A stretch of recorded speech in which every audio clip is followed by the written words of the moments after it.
Hi friends, ഇന്നത്തെ ക്ലാസ്സിൽ നമ്മൾ ഡിസ്കസ് ചെയ്യുന്നത് അക്കൗണ്ടിങ് ഫോർ ഹോട്ടൽസ് എന്നുള്ള ടോപ്പിക്കിൻ്റെ തന്നെ important times in connection with hotel business എന്ന ടോപ്പിക്കാണ്.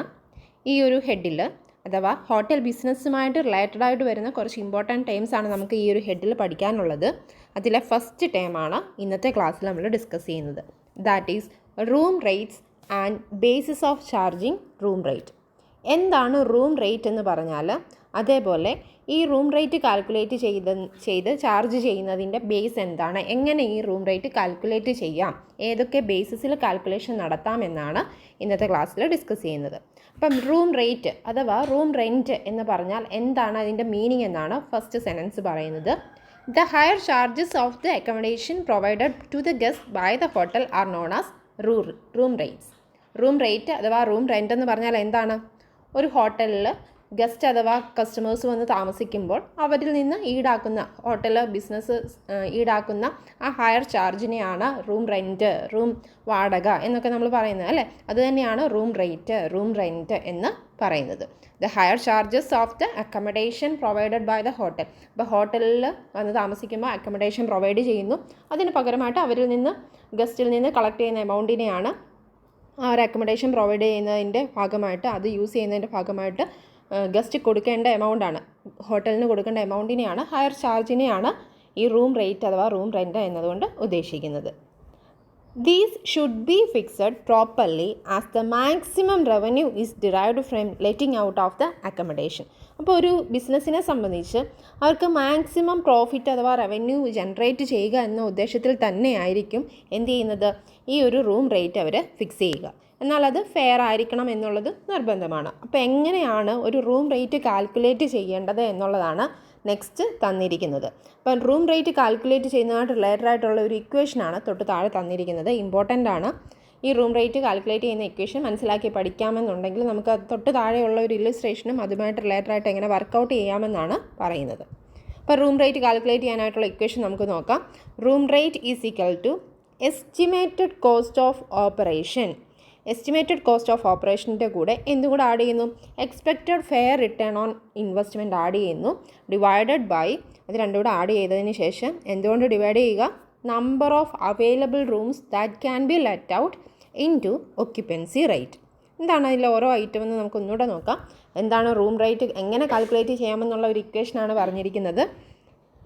എസ്റ്റിമേറ്റഡ് കോസ്റ്റ് ഓഫ് ഓപ്പറേഷൻ, അതായത് ഈ ഒരു ബിസിനസ്, ഹോട്ടൽ ബിസിനസ് കണ്ടക്ട് ചെയ്ത് മുന്നോട്ട് പോകുന്നതിൻ്റെ ഭാഗമായിട്ട് അവർക്ക് പലതരത്തിലുള്ള കോസ്റ്റുകൾ ഇൻകർ ചെയ്യും.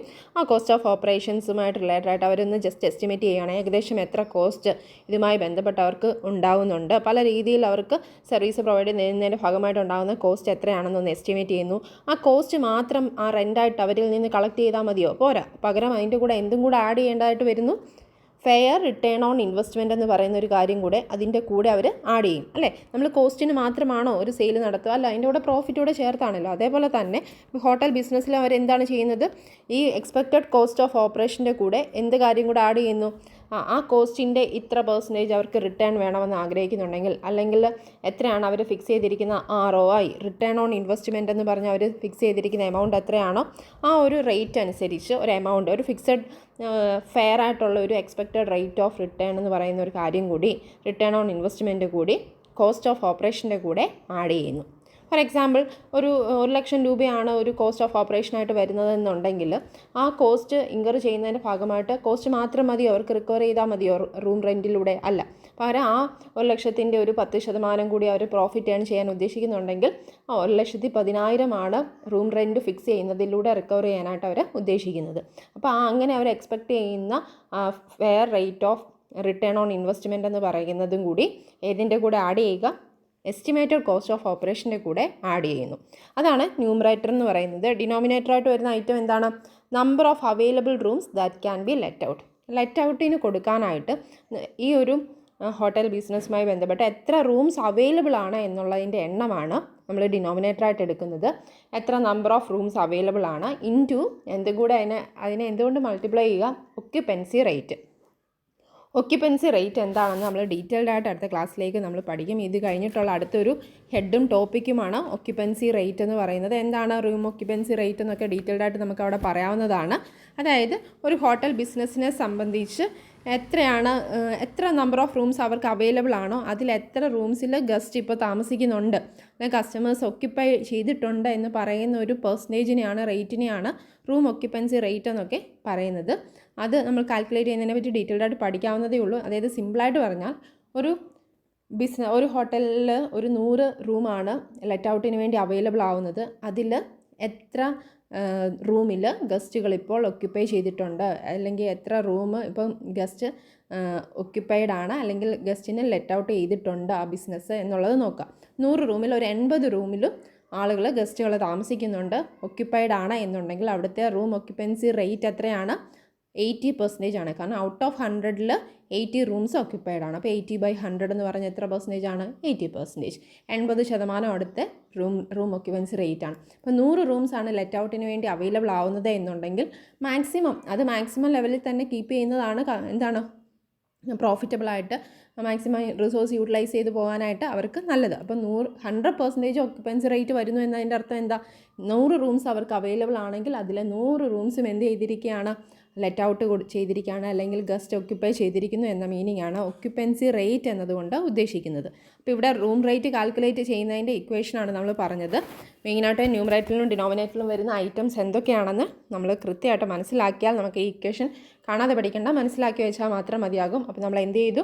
കോസ്റ്റ് ഏകദേശം ഇതുമായി ബന്ധപ്പെട്ട് വരുന്ന ഓപ്പറേഷനുമായിട്ട് റിലേറ്റഡ് ആയിട്ട് വരുന്ന കോസ്റ്റ് ഒന്ന് എസ്റ്റിമേറ്റ് ചെയ്യുന്നു. ഏകദേശം എത്ര കോസ്റ്റ് വരും? കോസ്റ്റ് മാത്രം കവർ ചെയ്താൽ മതിയോ? പോരാ. പകരം അതിൻ്റെ കൂടെ എന്തും കൂടെ ആഡ് ചെയ്തു? ഫെയർ റിട്ടേൺ ഓൺ ഇൻവെസ്റ്റ്മെൻറ്റ് എന്ന് പറയുന്ന ഒരു കാര്യം കൂടി ആഡ് ചെയ്തു. നമുക്ക് കോസ്റ്റ് മാത്രം കവർ ചെയ്താൽ പോരാ, കോസ്റ്റിൻ്റെ കൂടെ ഒരു റിട്ടേൺ കൂടെ കവർ ചെയ്യാൻ പറ്റണം. ഡിവൈഡഡ് ബൈ എത്ര റൂംസിൽ നിന്ന് അല്ലെങ്കിൽ എത്ര ആളുകളിൽ നിന്ന് അത് റിക്കവർ ചെയ്തെടുക്കാൻ പറ്റുമെന്നുള്ളൊരു കാര്യമാണ് ഡിനോമിനേറ്റർ കണ്ടുപിടിക്കുന്നത്. സോ നമ്മൾ എന്ത് ചെയ്യുന്നു? എത്ര നമ്പർ ഓഫ് റൂംസ് അവൈലബിൾ ആണ് ലെറ്റ് ഔട്ടിന് വേണ്ടി, ആ ഒരു ബിസിനസ്സിൻ്റെ കപ്പാസിറ്റി അനുസരിച്ച് എത്ര റൂംസ് ലെറ്റ് ഔട്ടിന് വേണ്ടി അവൈലബിൾ ആണോ അതിനെ എന്തുകൊണ്ട് ഇൻറ്റു ചെയ്യുന്നു? ഒക്യുപ്പൻസി റേറ്റ് കൊണ്ട് ഇൻറ്റു ചെയ്യുന്നു. ഇത്രയും ചെയ്യുമ്പോൾ നമുക്ക് റൂം റേറ്റ് അഥവാ റൂം റെൻറ്റ് എന്ന് പറയുന്ന ഒരു കാര്യം കാൽക്കുലേറ്റ് ചെയ്തെടുക്കാനായിട്ട് പറ്റും. ഇനി ഇതേ കാര്യം റൂം റേറ്റ് കാൽക്കുലേറ്റ് ചെയ്യുന്നത് അപ്ലൈ ചെയ്യുന്ന ഒരു ഇല്ലുസ്ട്രേഷനാണ് ഇനി നമ്മൾ പറയുന്നത്. ഇല്ലുസ്ട്രേഷൻ നമ്പർ 1 എന്ന് പറഞ്ഞ് നമുക്കിവിടെ തന്നിരിക്കുന്ന ക്വസ്റ്റ്യനിൽ പറഞ്ഞിട്ടുണ്ട്. നോക്കാം. Calculate rent to be charged per day per room from the following information for a 3-star hotel at Delhi if occupancy rate is A 100% and B 80%. അതായത് ഇവിടെ നമ്മൾ എന്താ കാൽക്കുലേറ്റ് ചെയ്യേണ്ടത്? ഇതേ തന്നെ റൂം റെൻറ്റ് തന്നെയാണ് കാൽക്കുലേറ്റ് ചെയ്യേണ്ടത്. പെർ ഡേയിൽ പെർ റൂമിന് ചാർജ് ചെയ്യുന്ന റൂം റേറ്റ് നമ്മൾ കാൽക്കുലേറ്റ് ചെയ്യണം. അതിൻ്റെ ഒക്യുപ്പൻസി റേറ്റ് 2 കേസാണ്. 2 കേസിലും കണ്ടുപിടിക്കണം. ഒന്ന് 100% ഒക്യുപ്പൻസി റേറ്റ് വരുന്ന കേസിലും, ഒന്ന് 80% ഒക്യുപ്പൻസി റേറ്റ് വരുന്ന കേസിലും. അഡീഷണലായിട്ട് വേണ്ട ഇൻഫർമേഷൻ ഇവിടെ തന്നിട്ടുണ്ട്. പ്രോബ്ലം ചെയ്യുന്നതിന് വേണ്ട അഡീഷണൽ ഇൻഫർമേഷൻ എല്ലാം തന്നിട്ടുണ്ട്. Number of rooms available for occupancy 50. എത്ര നമ്പർ ഓഫ് റൂംസ് അവൈലബിൾ ആണ് എന്നുള്ളൊരു ഡീറ്റെയിൽ തരുന്നുണ്ട്. 50 ആണ്. അടുത്തത് estimated total cost for April 2019 12 lakh. അതായത് നമ്മൾ പറഞ്ഞല്ലോ ഓൾറെഡി ന്യൂമറേറ്ററിലെ first item estimated cost of operation. നമുക്ക് ഏകദേശം ഇതുമായി ബന്ധപ്പെട്ട് എത്രയാണ് കോസ്റ്റ് ഓഫ് ഓപ്പറേഷൻ വരുന്നത് എസ്റ്റിമേറ്റ് ചെയ്യാൻ പറ്റുന്നത്? 12 ലക്ഷം രൂപയുടെ കോസ്റ്റ് ഉണ്ടാകുമെന്നാണ് നമ്മൾ പറയുന്നത്. ആ ഒരു കോസ്റ്റ് മാത്രം റിക്കവർ ചെയ്താൽ മതിയോ? പോരാ. അതിൻ്റെ കൂടെ എന്തും കൂടെ നമ്മൾ എക്സ്പെക്ട് ചെയ്യുന്നുണ്ട്, ഒരു റിട്ടേൺ എക്സ്പെക്ട് ചെയ്യുന്നുണ്ട്. 50% ഓൺ കോസ്റ്റ്. എത്രയാണോ കോസ്റ്റ് ആ കോസ്റ്റിൻ്റെ 50% റിട്ടേൺ കിട്ടണം എന്നാണ് അവർ പ്രതീക്ഷിക്കുന്നത്. അപ്പം നമുക്ക് ഇവിടെ ഡയറക്റ്റ്ലി കണ്ടുപിടിക്കാൻ പറ്റും. കാരണം ഇവിടെ നമുക്ക് 12 lakh എന്ന് പറഞ്ഞ് തന്നിരിക്കുന്നത് കോസ്റ്റാണ്. കോസ്റ്റിൻ്റെ 50% റിട്ടേൺ ആയിട്ട് എടുത്തോളാനാണ് പറയുന്നത്. 50% ഓൺ കോസ്റ്റ് എന്നാണ് ഇവിടെ പറഞ്ഞിരിക്കുന്നത്. അപ്പോൾ കോസ്റ്റ് എത്രയാണ്? 12 lakh. അതിൻ്റെ 50% എത്ര വരും? 6 lakh. അപ്പോൾ 6 lakhും കൂടെ കവർ ചെയ്യാവുന്ന രീതിയിലായിരിക്കണം നമ്മൾ റൂം റേറ്റ് ചാർജ് ചെയ്യേണ്ടത്, അല്ലേ? അപ്പോൾ നമുക്ക് വേണ്ട ഇൻഫർമേഷൻ, ആ ഒരു ഇക്വേഷന് വേണ്ട കാര്യങ്ങളൊക്കെ അത്യാവശ്യം തന്നിട്ടുണ്ട്. ഇതിനെ ബേസ് ചെയ്ത് നമുക്ക് പ്രോബ്ലം വർക്കൗട്ട് ചെയ്യാവുന്നതേ ഉള്ളൂ സിമ്പിളായിട്ട്. ഒക്യുപ്പൻസി റേറ്റ് 2 കേസ് വരുന്ന രീതിയിൽ ചെയ്യണം. അപ്പോൾ ഫസ്റ്റ് എ എന്ന് പറയുന്ന കേസ് ആദ്യം എടുക്കുക. പിന്നെ occupancy rate is 100%. Room rent എങ്ങനെ കാൽക്കുലേറ്റ് ചെയ്യാം? എസ്റ്റിമേറ്റഡ് കോസ്റ്റ് ഓഫ് ഓപ്പറേഷൻ എടുക്കുക. ഇവിടെ എസ്റ്റിമേറ്റഡ് കോസ്റ്റ് ഓഫ് ഓപ്പറേഷൻ എത്രയാണ്? 12 lakh പ്ലസ് എത്രയാണ് hour rate of return expect ചെയ്യുന്നത്? കോസ്റ്റിൻ്റെ 50%. അതായത് 12 ലക്ഷത്തിൻ്റെ 12 lakhിൻ്റെ 50%, അതായത് 6 lakh. അത് നമ്മൾ കണ്ടുപിടിച്ചിട്ടു. എന്നിട്ട് അത് നമ്മൾ ആഡ് ചെയ്യുന്നു. ഡിവൈഡഡ് ബൈ നമുക്ക് എന്താ വേണ്ടത്? Number of available rooms that can be let out. Let ഔട്ടിന് കൊടുക്കാനായിട്ട് എത്ര റൂംസ് അവൈലബിൾ ആണെന്ന് നോക്കണം. ഇവിടെ നമുക്ക് തന്നിരിക്കുന്നത് 50 എന്നൊരു നമ്പർ തന്നിട്ടുണ്ട്. എന്നാൽ നമുക്ക് കണ്ടുപിടിക്കേണ്ട പെർ ഡേ പെർ റൂം എന്ന് പറഞ്ഞ് തന്നിട്ടുണ്ട്. ഈ 50 എന്ന് പറയുന്നതിനെ നമ്മൾ എന്ത് ചെയ്യുന്നു, റൂം ഡേയ്സിലോട്ടൊന്ന് കൺവേർട്ട് ചെയ്യുന്നു. Number of lettable rooms in a month, ഒരു മാസത്തിൽ എത്ര റൂം ഡേയ്സ് വരും എന്നതിനെ ബേസ് ചെയ്ത് കാൽക്കുലേറ്റ് ചെയ്തെടുക്കുന്നു. അപ്പോൾ 50 റൂംസാണ് നമുക്ക് നമ്പർ ഓഫ് റൂംസ് അല്ലേ നമ്മളോട് പറഞ്ഞ് 50 റൂംസാണ്. 1 മന്ത് എന്നുള്ള രീതിയിൽ 30 ഡേയ്സിനെ എടുക്കുന്നു. ഇൻറ്റു 30 ഡേയ്സ് ചെയ്യുമ്പോൾ നമുക്ക് ഇൻ എ മന്ത് എത്ര റൂംസ് ലെറ്റ് ഔട്ട് ചെയ്യാനായിട്ട് അവൈലബിൾ ആണെന്ന് കിട്ടും. 1500 റൂം ഡേയ്സ് എന്ന് കിട്ടും. അതിനെ എന്തുകൊണ്ട് ഇൻറ്റു ചെയ്യണമെന്നാണ് ഇക്വേഷനിൽ പറഞ്ഞിരിക്കുന്ന ഒക്യുപ്പൻസി റേറ്റ്. അപ്പോൾ ഫസ്റ്റ് കേസ് നമ്മൾ എടുക്കുന്ന ഒക്യുപ്പൻസി റേറ്റ് എത്രയാണ്? ഫസ്റ്റ് ഒക്യുപ്പൻസി റേറ്റ് 100% ആണ്. അപ്പോൾ അതായത് 1500ൻ്റെ 100%, 1500 തന്നെ നമ്മൾ എടുക്കുന്നു. അതിനെ എന്ത് ചെയ്യുന്നു, ജസ്റ്റ് ഇക്വേഷൻ സോൾവ് ചെയ്യുമ്പോൾ നമുക്ക് റൂം പെർ ഡേ ചാർജ് ചെയ്യുന്ന റൂം റെൻറ്റ് കിട്ടും. എത്രയാണ്? ₹1200 പെർ റൂം പെർ ഡേ. ഒരു ദിവസം ഒരു റൂമിൽ നിന്ന് റൂം റെൻ്റായിട്ട് അവർ ചാർജ് ചെയ്യാൻ ഉദ്ദേശിക്കുന്നത് 1200 ആണ്. അവർക്ക് ഈ പറയുന്ന രീതിയിൽ 12 lakh കവർ ചെയ്യണം. എക്സ്പെക്റ്റഡ് റേറ്റ് ഓഫ് റിട്ടേൺ 50% കിട്ടണമെന്നുണ്ടെങ്കിൽ അവരിങ്ങനെയാണ് റൂം റെൻറ്റ് ഫിക്സ് ചെയ്യേണ്ടത്. ഇനി അടുത്ത റൂം എക്സ്പെൻസി റേറ്റിൻ്റെ കേസ് വ്യത്യാസം വരുന്ന ഏത് കേസാണ്? 80% എന്ന് പറയുന്ന ഒരു കേസാണ് അല്ലേ. അടുത്ത കേസ് 80% വരുമ്പോൾ ആ 100% കൊടുത്തെടുത്ത് നമ്മളിപ്പോൾ എത്ര കൊടുക്കണമെന്നേ ഉള്ളൂ, 80% എന്നുള്ള ഒരു വ്യത്യാസം വരുത്തി ചെയ്യണമെന്ന് മാത്രമേ ഉള്ളൂ. അപ്പോൾ റൂം റെൻറ്റിൽ വ്യത്യാസം വരും. അതെത്രയാവും? നേരത്തെ 1200 കിട്ടിയ സ്ഥാനത്ത് ഇപ്പോൾ 1500 റൂം റെൻറ്റ് പെർ ഡേ എന്നുള്ള രീതിയിൽ, പെർ റൂമിന് പെർ ഡേയിൽ ചാർജ് ചെയ്യണമെന്നുള്ള രീതിയിൽ നമുക്ക് മനസ്സിലാകും. ഇതിൽ നിന്ന് നിങ്ങൾക്ക് ഒരു കാര്യം കൂടെ ക്ലിയർ ആയിട്ട് മനസ്സിലാകും. അതായത് ഒരു ഹോട്ടൽ ബിസിനസ്സിനെ സംബന്ധിച്ച് അവരുടെ ഒക്യുപ്പൻസി റേറ്റ് മാക്സിമം ആകുമ്പോൾ റൂം റെൻറ്റ് കുറഞ്ഞിരിക്കും അല്ലേ. ഫസ്റ്റ് കേസ് എന്താണ്? അവരുടെ ഒക്യുപ്പൻസി റേറ്റ് എന്ന് പറയുന്നത് 100%. ആ 100% ആയിരിക്കുന്ന സമയത്ത് അവരുടെ റൂം റെൻറ്റ് എന്ന് പറയുന്നത് കുറവായിരിക്കും. കാരണം എല്ലാ റൂമിലും അവരുടെ മാക്സിമം പൊട്ടൻഷ്യൽ അനുസരിച്ച് എല്ലാ റൂമിലും ആളുകളുണ്ട് എന്ന് പറഞ്ഞാൽ അതിൻ്റെ അർത്ഥം എന്താണ്? അവരിൽ നിന്നെല്ലാം കൂടി എന്ത് ചെയ്താൽ മതി, ആ ഉണ്ടായ എക്സ്പെൻസും അല്ലെങ്കിൽ അവർ റിക്കവർ ചെയ്തെടുക്കാൻ ഉദ്ദേശിക്കുന്ന റിട്ടേണും എല്ലാം കൂടി എല്ലാവരിലേക്ക് സ്പ്രെഡ് ചെയ്യാനായിട്ടും റൂം റെൻറ്റ് പെർ റൂമിന് കാൽക്കുലേറ്റ് ചെയ്യുന്നത് കുറയാനായിട്ടും ഹെൽപ്ഫുള്ളാകും. എന്നാൽ ഒക്യുപ്പൻസി റേറ്റ് 80% ആയപ്പോൾ എന്ത് സംഭവിച്ചു? റൂം റെൻറ്റ് കൂടി. 100% നിന്ന് 80 ആയി എന്ന് പറഞ്ഞാൽ എന്താ അർത്ഥം? അവിടെ ഒരു 20% റൂംസ് എന്താണ് ഫ്രീ ആയിട്ട് വേക്കൻ്റ് ആയിട്ട് കിടക്കുകയാണ്. അവിടെ നമുക്ക് ചാർജ് ചെയ്യാനായിട്ട് ആളില്ല എന്നുള്ള അർത്ഥമാണ്. അപ്പോൾ ഉള്ളവരിൽ നിന്ന് എന്ത് ചെയ്യേണ്ടതായിട്ട് വരും? മാക്സിമം ഈ പറയുന്ന കാര്യങ്ങൾ എമൗണ്ടിലൊന്നും വ്യത്യാസം വരുന്നില്ലല്ലോ, എക്സ്പെൻസിലോ അവരുടെ റേറ്റ് ഓഫ് റിട്ടേണോ ഒന്നും അവരുടെ ചേഞ്ചസ് വരുത്തുന്നില്ല. അപ്പോൾ ഈ പറയുന്ന 18 lakh എന്ന് പറയുന്നത് ആരിൽ നിന്ന് തന്നെ കളക്ട് ചെയ്യേണ്ട വരും? 80% ഒക്യുപ്പൻസി റേറ്റ് ഉള്ള ആളുകളിൽ നിന്ന് തന്നെ കളക്ട് ചെയ്യേണ്ടതായിട്ട് വരും. അപ്പോൾ പെർ റൂമിന് പെർ ഡേയിൽ അവർ എത്ര ചാർജ് ചെയ്യണം? 1500 ചാർജ് ചെയ്യേണ്ടതായിട്ട് വരും. അതൊക്കെ നിങ്ങളൊന്ന് കണക്ട് ചെയ്ത് തന്നെ പഠിച്ചു പോകാനായിട്ട് ശ്രദ്ധിക്കണം.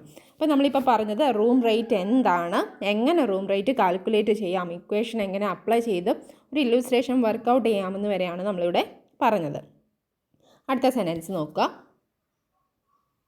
Further location of the hotel. ഇനി നമ്മൾ പറയാൻ പോകുന്നത് ഈ റൂം റെൻറ്റ് ഫിക്സ് ചെയ്യുന്നതിൽ എന്തൊക്കെ ഫാക്ടേഴ്സ് അതിനെ അഫക്റ്റ് ചെയ്യാറുണ്ട് എന്നാണ്. Further location of the hotel location ആകാം, അതേപോലെ റൂമിൻ്റെ ലൊക്കേഷൻ ആകാം അല്ലെ, ബീച്ച് സൈഡ് കിട്ടുന്ന ഒരു റൂമാണ്, അങ്ങനെയൊക്കെ പല രീതിയിൽ എന്താണോ അതിൻ്റെ ഒരു ഫേവറബിൾ പൊസിഷൻ അതിനൊക്കെ അനുസരിച്ച് അതിൻ്റെ റൂം റെൻറ്റിൽ അവർ കൂടുതൽ റെൻറ്റ് ചാർജ് ചെയ്യാനായിട്ടൊക്കെ സാധ്യതയുണ്ട്. അപ്പം റൂം റെൻറ്റിനെ അഫക്റ്റ് ചെയ്യുന്ന ചില ഫാക്ടേഴ്സാണ് ഹോട്ടൽ ലൊക്കേഷൻ ആകാം അല്ലെ, റൂമിൻ്റെ മാത്രം ലൊക്കേഷൻ ആകാം, the facilities provided in the room ആകാം, and average occupancy rate of the hotel are other factors which affects the fixation of room rates. അപ്പോൾ റൂം റേറ്റ് കാൽക്കുലേറ്റ് ചെയ്യുന്നതിനെ അഫക്റ്റ് ചെയ്യുന്ന കുറച്ച് ഫാക്ടേഴ്സാണ് നമ്മളിപ്പോൾ പറഞ്ഞത്.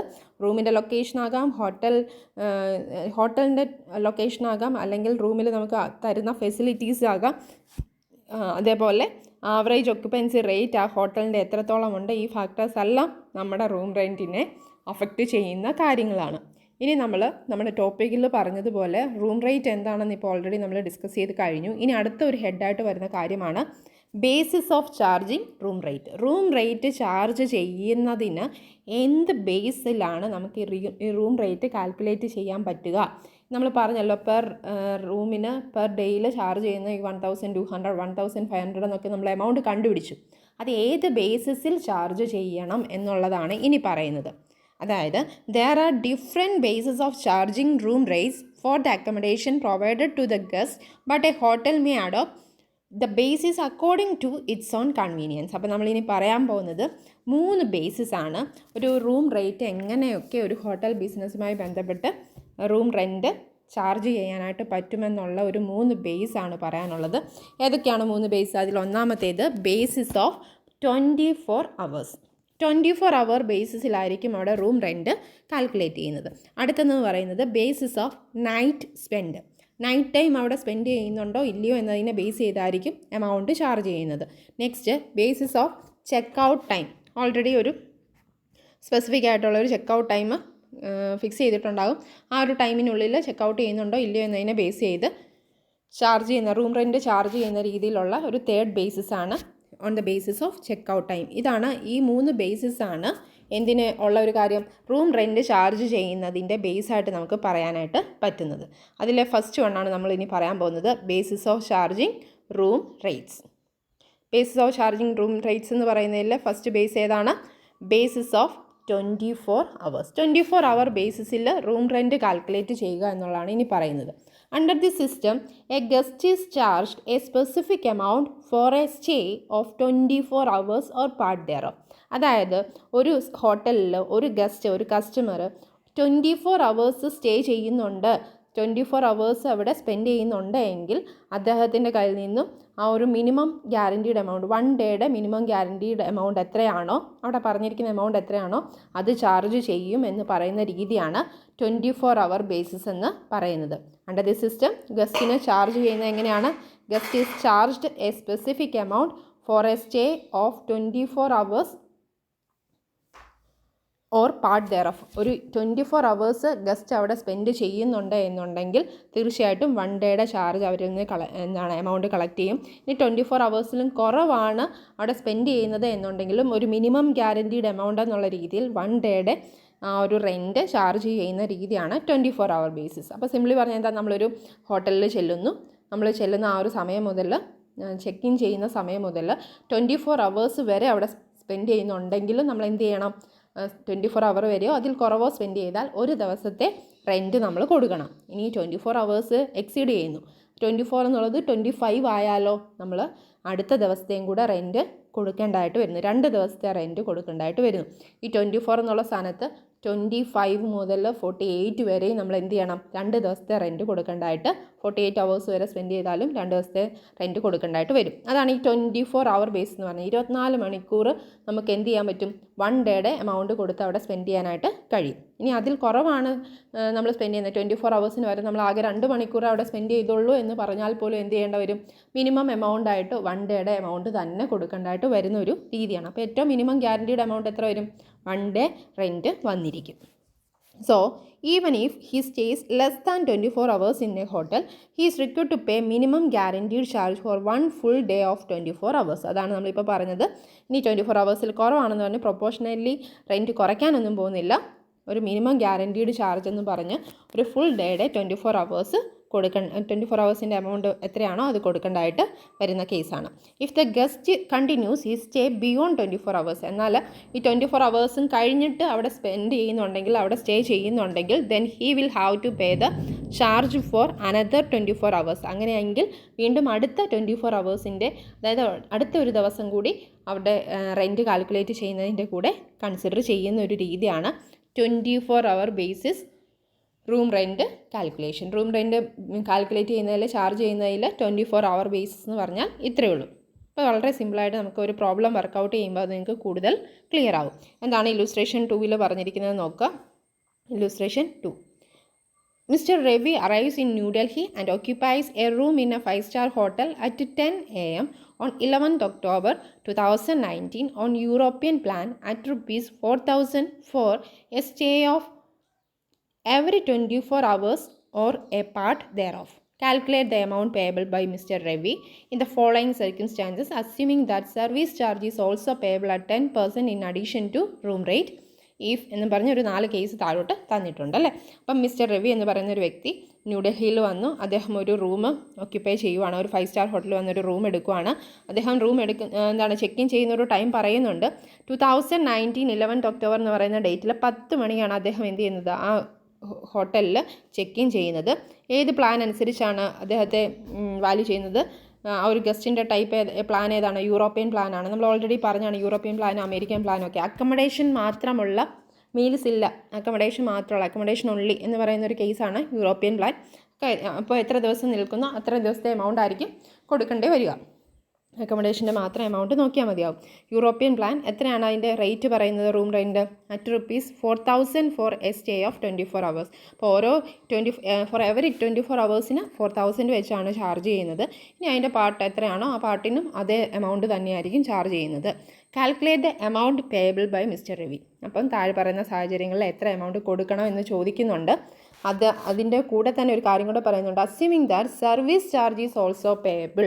അതിൻ്റെ കൂടെ റൂം റെൻറ്റ് മാത്രം കൊടുത്താൽ പോരാ, എത്രയാണോ റൂം റെൻറ്റ് വരുന്നത് അതിൻ്റെ ഒരു 10% അഡീഷണലായിട്ട് ഒരു സർവീസ് ചാർജ് കൂടെ കൊടുക്കേണ്ടതായിട്ട് വരും. അപ്പോൾ ആദ്യം നമ്മൾ റൂം റെൻറ്റ് കാണുക. എത്ര ഡേയ്സ്, 24 hour ബേസിൽ 1 day ആണോ കാൽക്കുലേറ്റ് ചെയ്യേണ്ടത്, 2 day ആണോ 3 day ആണോ എന്ന് കാൽക്കുലേറ്റ് ചെയ്ത് റൂം റെൻറ്റ് കണ്ടുപിടിച്ചിട്ട് ആ റൂം റെൻറ്റിൻ്റെ 10% അഡീഷണലായിട്ട് എന്തായിട്ടൂടെ കാൽക്കുലേറ്റ് ചെയ്യുക? സർവീസ് ചാർജ് കൂടെ ആയിട്ട് ആഡ് ചെയ്ത് ഇതിൻ്റെ കൂടെ കണ്ടുപിടിക്കുക. അതാണ് ചെയ്യേണ്ടത്. അപ്പോൾ ഫസ്റ്റ് കേസ് എന്താ പറയുന്നത് നോക്കാം. അപ്പോൾ നമുക്ക് പറഞ്ഞിരിക്കുന്ന കാര്യങ്ങളോടൊന്ന് ശ്രദ്ധിക്കണം. 11th October അല്ലേ? അപ്പോൾ 11th Octoberലാണ് അദ്ദേഹം അവിടെ ചെക്ക് ഇൻ ചെയ്യുന്നത്. ടൈം 10 AM ആണ് ടൈം. ഇത്രയും കാര്യങ്ങൾ ഓർത്തിരുന്നിട്ട് ഫസ്റ്റ് കേസ് നോക്കുക. If mister Ravi checks out at 5 PM on 11th October 2019 itself. അപ്പം 11th October 2019 October 11th തന്നെ അദ്ദേഹം എന്ത് ചെയ്യുവാണ്? 10 AM ചെക്ക് ഇൻ ചെയ്ത വ്യക്തി അന്ന് വൈകുന്നേരം 5 മണിക്ക് തന്നെ ചെക്ക് ഔട്ട് ചെയ്യുവാണ്. അപ്പോൾ 10 AM 24 hour ആവുന്നത് എപ്പോഴാണ്? അടുത്ത ദിവസം 11 എന്ന് പറയുന്ന ദിവസം 10 മണിക്ക് വന്ന വ്യക്തിക്ക് 12ാം തീയതി അല്ലേ 12th 10 മണി വരെ അവിടെ സ്റ്റേ ചെയ്യാനായിട്ട് 1 dayയുടെ റെൻറ്റ് മാത്രം കൊടുത്ത് സ്റ്റേ ചെയ്യാനായിട്ട് പറ്റും. കാരണം 24 hour എന്ന് പറയുന്നത് എപ്പോഴേ ആവുന്നുള്ളൂ? അടുത്ത ദിവസം 10 മണി വരെയും അദ്ദേഹത്തിന് ഒരു ദിവസത്തെ റെൻറ്റ് മാത്രം കൊടുത്താൽ മതിയാകും. ഇവിടെ എന്താ സംഭവിച്ചത്? അദ്ദേഹം എന്നാണോ ചെക്ക് ഇൻ ചെയ്തത് അതേ സെയിം ഡേറ്റിൽ വൈകുന്നേരം 5 PM തന്നെ അദ്ദേഹം എന്ത് ചെയ്തു? ലെഫ്റ്റായി, അദ്ദേഹം ചെക്ക് ഔട്ടായി. അതിൻ്റെ അർത്ഥം എന്താണ്? എന്നാണോ വന്നത് 24 hours ആയോ? ഇല്ല, 24 hour ആവുന്നതിന് മുന്നേ അടുത്ത ദിവസം 10 മണി വരെ 24 hour ആകാനായിട്ടുള്ള ബാക്കി ടൈം കിടപ്പുണ്ട്. അപ്പോൾ അതിന് മുന്നേ തന്നെ ലെഫ്റ്റായി അല്ലെ ചെക്ക് ഔട്ടായി എന്ന് പറയുമ്പോൾ അദ്ദേഹം എന്ത് ചെയ്യണം? എന്നാൽ പകുതി പൈസ കൊടുത്താൽ മതി, അങ്ങനെ വല്ല കേസുണ്ടോ? ഇല്ല. എപ്പോഴും മിനിമം ഗ്യാരണ്ടീഡ് എമൗണ്ട് ആയിട്ട് 1 dayയുടെ ഇത് ഫുള്ള് കാൽക്കുലേറ്റ് ചെയ്യേണ്ടതായിട്ട് വരും. അപ്പോൾ ഫസ്റ്റ് കേസിൽ mister Ravi will be charged for 1 full day of 24 hours. അപ്പോൾ 24 hours മിനിമം ഗ്യാരണ്ടീഡ് എമൗണ്ട് എന്നുള്ള രീതിയിൽ കാൽക്കുലേറ്റ് ചെയ്ത് കൊടുക്കേണ്ടതായിട്ട് വരും. ഒരു ദിവസത്തെ എമൗണ്ട് എത്രയായിരുന്നു? ഓൾറെഡി പറഞ്ഞു 4,000 ആണ് 1 dayയുടെ എമൗണ്ട്. 4,000 മാത്രം കൊടുത്താൽ മതിയോ? പോരാ. എത്രയാണോ റൂം റെൻറ്റ് വരുന്നത് അതിൻ്റെ കൂടെ എത്രയും കൂടെ ചാർജ് ചെയ്യണം? അതിൻ്റെ 10% കൂടെ ആഡ് ചെയ്യണം. 10% എത്രയാണ്? 4,000 10% ഒരു 400 കൂടെ ആഡ് ചെയ്ത് ടോട്ടൽ 4,400 ആണ് ആരിൽ നിന്ന് ചാർജ് ചെയ്യേണ്ടത്? ഫസ്റ്റ് കേസിൽ രവിയുടെ കയ്യിൽ നിന്ന് ചാർജ് ചെയ്യേണ്ടി വരുന്നത്. ക്ലിയർ ആണല്ലോ? അപ്പോൾ ഫസ്റ്റ് കേസ് കഴിഞ്ഞു. സെക്കൻഡ് കേസ് നോക്കുക. സെക്കൻഡ് കേസിൽ എന്താ പറയുന്നത്? 5 PM ആദ്യത്തെ കേസ് കഴിഞ്ഞിട്ട് അടുത്ത കേസ് പറയുന്നത് If Mr. Ravi checks out at 9 AM on 12th October 2019. അതായത് 11th October അദ്ദേഹം ചെക്ക് ഇൻ ചെയ്തു. അദ്ദേഹം ലെഫ്റ്റ് ആകുന്നത് ഇനി എന്നാണെന്നാണ് അടുത്ത പറയുന്നത്? 12th October 12th ലെഫ്റ്റ് ആകുന്നത് അല്ലെ ചെക്ക് ഔട്ട് ആവുന്നത്. പക്ഷേ ടൈം എപ്പോഴാണ്? 9 മണിയായപ്പോഴേ അദ്ദേഹം എന്ത് ചെയ്തു? അവിടെ നിന്ന് ചെക്ക് ഔട്ടായി.